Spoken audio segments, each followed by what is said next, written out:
அப்படிங்கறனால இங்க இருக்கக்கூடிய குப்பமேட்டை பத்தி பேசிட்டு போனாரு. சத்தியமா இங்க யாராலையுமே நிக்க முடியல, அந்த அளவுக்கு துர்நாற்றம் வீசுகிறது.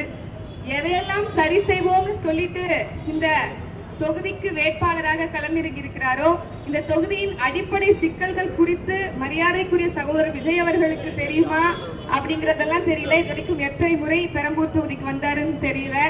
மாறுவேடத்துல வந்தாருன்னு சொன்னாங்க.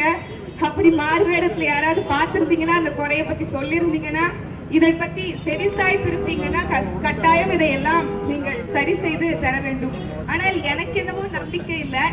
ஏனென்றால் திராவிட முன்னேற்ற கழகத்தினுடைய ஆட்சி எவ்வளவு மோசமான சீர்குலைந்த ஒரு கேடுகெட்ட ஆட்சியோ அதைவிட பன்மடங்கு அதிகமான சீர்கெட்ட ஒரு கேடுகெட்ட ஆட்சியை தான் இந்த 2 மாதத்தில் இவர்கள் ஒரு அடையாளமாக நமக்கு கொடுத்திருக்கிறார்கள். 2 மாசம் ரொம்ப குறைந்த காலம் தான் இவங்களை மதிப்பிடுறதுக்கு. ஆனால் இது எந்த திசை வழி போக்குல போகுது அப்படிங்கறத நம்ம சிறப்பா கணிச்சிடலாம்.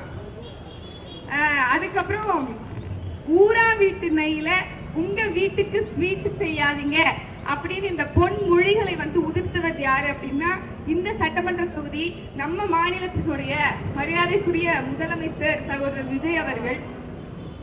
ஆனால் அவங்க ஊரா வீட்டு நெய்ல நிறைய ஸ்வீட் செஞ்சுப்பாங்க அவங்க வீட்டுக்கு அப்படிங்கிறதுக்கு எடுத்துக்காட்டாதான் இந்த டெல்லி பிரதிநிதி. யார் அவங்க?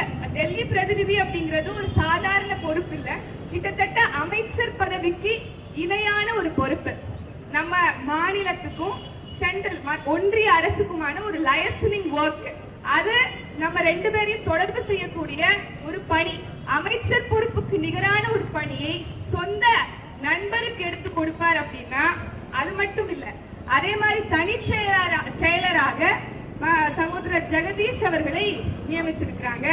அதே போன்று அவருடைய கட்சிக்காரர் ஒருத்தவரை கல்வித்துறையினுடைய அது என்னன்னு கல்வித்துறையினுடைய அந்த படிப்புகள் சம்பந்தப்பட்ட தீர்மானத்தை எடுக்கக்கூடிய ஒரு பொறுப்பில் அவருடைய கட்சியை சார்ந்தவரை நியமிச்சிருக்கிறாங்க.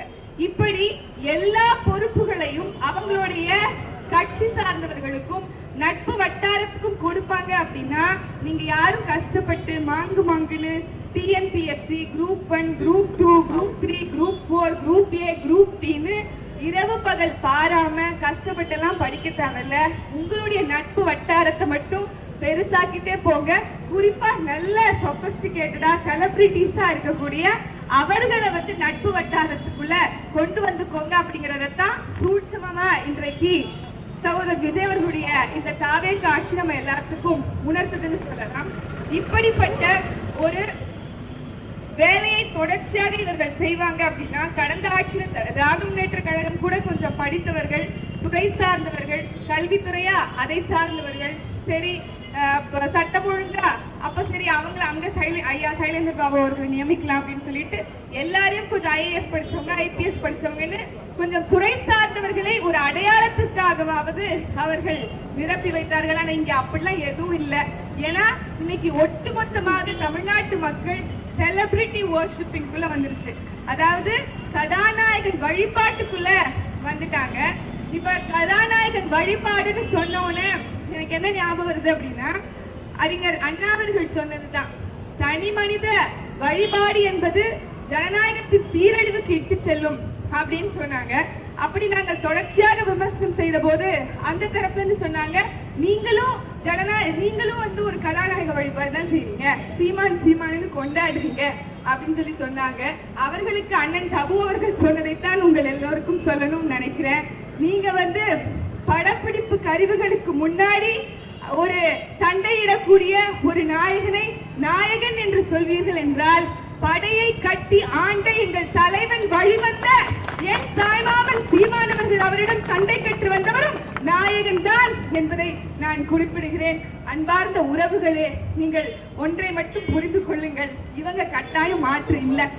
மாற்று அப்படின்னு சொல்லிட்டு வந்திருக்க ஒரு மிகப்பெரிய ஏமாற்று. உங்க எல்லாருக்கும் தெரியும், ஒரு பெரிய வாஷிங் மிஷின் வச்சிருக்காங்க. ஊழல் ஒழிப்போம், லஞ்சத்தை ஒழிப்போம், இன்னும் எல்லா சீர்கேடுகளையும் ஒழிப்போம்னு சொன்னவங்க எப்படி ஒழிப்பீங்கன்னு கேட்டா அவங்க எல்லாத்தையும் எங்க கட்சியில சேர்த்துப்போம், அப்படிதான் ஒழிப்போம் அப்படின்னு சொல்லியிருக்கிறாங்க. ஏன்னா இன்னைக்கு கிட்டத்தட்ட 100க்கும் மேற்பட்டவர்கள் ஒண்ணும் இல்ல, இப்ப கூட வேம்புலி அப்படின்னு சொல்லிட்டு ஒரு பாலியல் குற்றவாளி கட்சியில இருந்து நீக்கப்பட்டாருன்னு செய்தியெல்லாம் போட்டவங்க கட்சிக்குள்ள நடமாடிக்கிட்டு இருக்காரு. திருவாய்குட்டத்துல ஒரு எம்எல்ஏ மேல வெளிப்படையா குற்றம் சாட்டி இருக்கிறாங்க. பாலியல் குற்றத்திற்கு அவர் ஒரு உடந்தையாக இருந்தார் அப்படின்னு வெளிப்படையாக எஃப்ஐஆர்ல சார்ஜ் ஷீட்ல அவருடைய பேர் இருக்கு. ஆனாலும் அவர் மீது எந்த நடவடிக்கையும் இல்ல. எந்த மாற்றமும் இவர்கள் கிட்ட இருந்து எதிர்பார்க்க முடியாது. ஊழலே பண்ண மாட்டோம், லஞ்சமே வாங்க மாட்டோம் சொன்னவர்கள் தான் இன்னைக்கு அரசு சார்பில் வழக்கறிஞர்களை நியமிக்கிறோம்ங்கிற பேர் வழியில கிட்டத்தட்ட 120 கோடி தாவேகா லஞ்சம் வாங்கி அரசு சார்பில் வழக்கறிஞர்கள் நியமிக்கிறோங்கிற பேர் வழியில தங்களுடைய கட்சிக்காரர்களுக்கு அந்த வழக்கறிஞருடைய பதவிகளை எடுத்து கொடுப்பதற்கு ஆயத்தமாகி கொண்டிருக்கிறது. அவ்வளவு காசு, அவ்வளவு ஊழல், அவ்வளவு லஞ்சம் எல்லாத்தையும் பண்ணிட்டு மக்களுடைய வரி பணத்துல மக்களுடைய காசுல ஒரு பைசா செலவு பண்ண மாட்டேன்னு எழுதி கொடுக்கிற பஞ்ச் டயலாக மனசாட்சி இல்லாம சட்டமன்றத்துல வாசிக்கிற சகோதரர் விஜய் அவர்களே, உங்களுக்கு என்ன நடக்குதுன்னு தெரியுதா? தயவு செய்து நீங்க தூக்கத்துல இருந்து எந்திரிக்கணும்.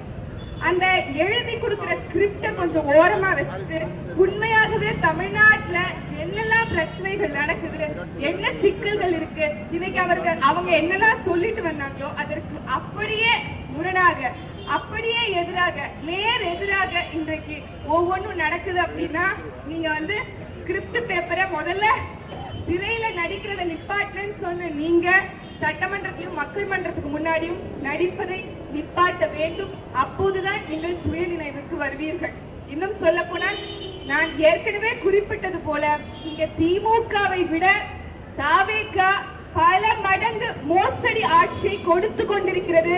அதற்கு இந்த 40 நாட்களே மிகப்பெரிய சாட்சியாக இருக்கிறது. கிட்டத்தட்ட 60க்கும் மேற்பட்ட கொள்ளை குற்றங்கள், பாலியல் வன்கொடுமைகள் என்று சட்டம் ஒழுங்கு சீர்கேடுகள் நடந்துகிட்டு இருக்கு. அதுல முக்காவாசி பேர் உங்க கட்சி சார்ந்தவர்களாகவே இருக்கிறார்கள் அப்படிங்கிறது உங்களுக்கு நல்லா தெரியும்.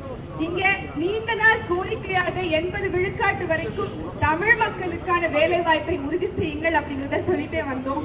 தமிழ் தேசியம் என்னுடைய ஒரு கண் அப்படின்னு சொன்ன நீங்கள் இதுவரைக்கும் தமிழர்களுக்காக ஏதோ ஒண்ணுமே பண்ணல. ஆனா சும்மா பேருக்கு சொல்வீங்க, நாகப்பட்டினத்துல நாங்க உங்களுக்காக அதை பேசணும், உங்களுக்காக இதை பேசணும் அப்படின்னு 500 ரூபாவை கூட எடுத்து எவ்வளவு கஷ்டப்பட்டு கொடுத்தீங்க அப்படிங்கறத காட்சி பதிவாவே எங்களுக்கு இருக்கு. அதனால நீங்க இன்னும் எங்க கிட்ட உங்களோட பல மாநில பஞ்சடாயிலாக சொல்லி ஏமாத்திட்டு போலான்னு மட்டும் நினைக்காதீங்க. 80 விழுக்காடு தமிழர்களுக்கான வேலை வாய்ப்பு உரிமை என்பது கட்டாயம் இங்கே கொண்டு வர வேண்டிய ஒரு உரிமை. அந்த உரிமையை நீங்கள் இங்க சரி செய்ய வேண்டும் அப்படிங்கறத நாங்கள் முன்மொழிகின்றோம். அதே போன்று இன்னலைன் பெர்மிட் இங்க எக்கச்சக்கமான சட்டம் ஒழுங்கு சீர்கேடுகள் நடப்பதற்கும் அதே மாதிரியான தமிழர்களுடைய உரிமை கலாச்சாரம் பாதுகாக்கப்படணும் அப்படின்னா இன்னலைன் பெர்மிட் அப்படின்னு சொல்லப்படக்கூடிய உள் நுழைவு அனுமதி சீட்டு அப்படிங்கிறது அவசியப்படுகிறது. அப்போதுதான் இங்கே நடக்கக்கூடிய சட்டம் ஒழுங்கு சீர்கேடுகள் உங்களுக்கு தெரியும். கடந்த புற மகளிர் பாசறை சார்பா நம்ம திருவள்ளூர்ல ஒரு பெரிய ஆர்ப்பாட்டத்தை வச்சோம். அந்த ஆர்ப்பாட்டத்துல ஒரு வடமாநில நபரால ஒரு வடமாநில குழந்தைக்கு ஒரு பெரிய பாலியல் வன்கொடுமை நடந்தது. அதே மாதிரி அதே திருவள்ளூர்லயே இன்னும் பல சம்பவங்கள் இந்த மாதிரி நடந்திருக்கு வடமாநிலத்தவர்களாக. அதனால இந்த மாதிரியான சட்ட ஒழுங்கு சீர்கேடுகள் சரி செய்யப்படணும் அப்படின்னா இன்னலைன் பெர்மிட் அப்படிங்கிறது கட்டாயமான ஒரு தீர்வாக இருக்கு. உங்களுக்கு ஒரு தீர்வும் கொடுக்கிறோம். அந்த தீர்வை நீங்கள் உடனடியாக சரி செய்து நாம் தமிழ் கட்சி முன்வைக்கக்கூடிய இந்த கோரிக்கைகளை உடனடியாக சரி செய்ய வேண்டும் என்பதை மிக அன்போடு கேட்டுக்கொள்கிறோம். இதெல்லாம் நீங்க செய்ய மாட்டீங்கன்னு தெரியும். அதுக்காக தான் கண்டன ஆர்ப்பாட்டத்தை நாம் தமிழ் கட்சி இங்க செய்து, ஆனால் நீங்கள் செய்யற வரைக்கும் நாங்க சும்மா இருக்க மாட்டோம். எங்களுடைய பணியே இங்க மக்களுக்காக போராடுவதுதான், போராடி சாவதுதான் அப்படிங்கிறது தான் எங்களுடைய நிலைப்பாடாக இருக்கிறது. அதனால் நாங்கள் தொடர்ச்சியாக மக்களுக்காக மக்களிடத்தில் குரல் கொடுத்து கொண்டே இருப்போம். நீங்கள் இதற்காக கட்டாயம் செவிசாய்க்க வேண்டும் என்ற கோரிக்கையை முன்வைத்து வாய்ப்புக்கு நன்றி பாராட்டி விடைபெறுகிறேன். நன்றி, வணக்கம். நாம் தமிழர்.